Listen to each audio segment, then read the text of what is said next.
सिंधुदुर्ग जिल्ह्यात कणकवलीत Sindhuratna talent search मधील गुणवंतांचा सत्कार करण्यात आलाय। युवा संदेश प्रतिष्ठानने हा कौतुक सोहळा आयोजित केला होता।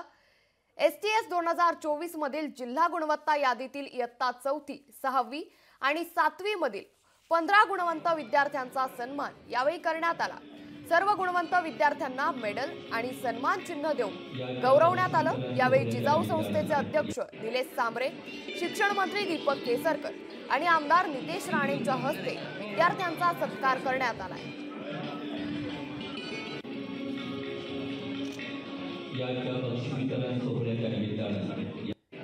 तर आता आपण ही बातमी पाहतोय सिंधुदुर्ग मधून। सिंधुदुर्ग जिल्ह्यात कणकवलीमध्ये सिंधुरत्न टॅलेंट सर्च मधील गुणवंतांचा सत्कार करण्यात आला। युवा संदेश प्रतिष्ठानने हा कौतुक सोहळा आयोजित केला होता। STS 2024 मधील जिल्हा गुणवत्ता यादीतील इयत्ता 4थी, 6वी आणि 7वी मधील 15 गुणवंत विद्यार्थ्यांचा सन्मान यावेळी करण्यात आला। सर्व गुणवंत विद्यार्थ्यांना मेडल आणि सन्मान चिन्ह देऊन यावेळी गौरवण्यात आलं।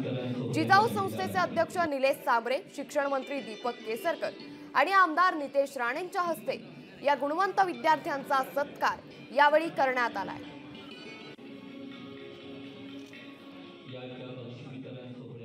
तर सिंधुरत्न टॅलेंट सर्च मधील गुणवंतांचा सत्कार करण्यात आलाय।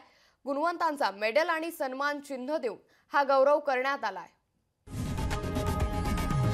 लोकशाही मराठी ऐका, पहा, जागरूक रहा।